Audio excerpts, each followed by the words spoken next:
Hi, this is Catherine Morgan from Point A to Point B Transitions, and I am also the editor of Carol Roth's blog, Business Unplugged, which is why I have the pleasure of speaking with Ms. Carol Roth today.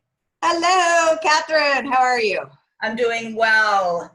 So I wanted to reach out to you to talk about a partnership prenup, which is something I know you advocate for pretty much any business relationship.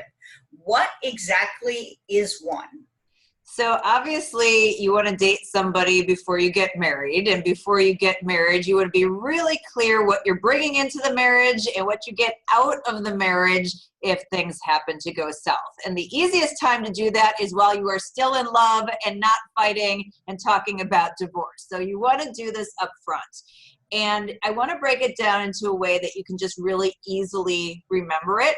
So I've got three components, and you want to have who does what, who brings what, and who owns what.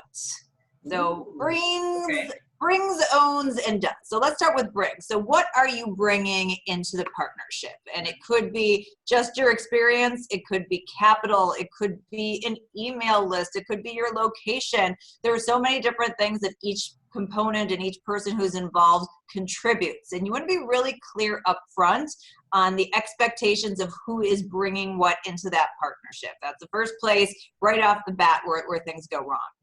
The second is who does what? And I mean really specifically who does what. Because sometimes you'll say something like marketing, and someone will interpret that as like true marketing, and someone will interpret that as sales and say, well, it's not really my job. And if you're not really clear on a day-to-day basis of who is responsible for what, there are going to be things that don't get done. There are going to be a lot of resentment between the parties. Somebody is going to end up doing more of the work, and that never makes for a good partnership. And then the last component is who owns what. So if there's something that you brought in, do you get to keep it? If it's something that you create together, how are you dividing that up if things go south? And sometimes people put in place something that's called a buy-sell agreement, which means that if you're going to break up, each partner has the opportunity to offer to buy the business from the other person, and the person can either accept that or it goes to the other person for that particular price. And that's sort of a fair way of determining a price for a business. If you don't want to pay that price and the other person does, then that's the price for the business.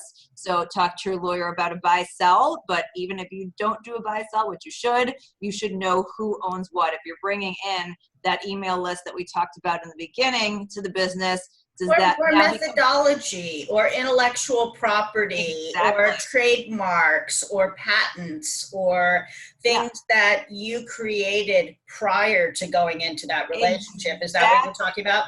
Exactly. So let's say you have, an email list. Do you get to then take that away? Do you get to use it, but then the business gets to use it if you exit the business? Is it something where you keep the names you brought in, and then the ones that were added since you were together goes away? You really have to think through these things up front, because once things don't work out, it's absolutely the worst time to try and negotiate that. So if you're smart and savvy up front, you will have a lot less pain on the back end. Okay, so know who brings in what, clearly define the roles and responsibilities within the partnership, who's supposed to do what, and who's being held to doing something, so it doesn't slide depending on somebody's mood or interests, and then knowing how you're going to exit. Right, and the ownership piece of the exit as well. And that's, that's simpler. A lot of details in between, but if you do those three things, that'll have you covered. Fantastic. Thank you, Carol.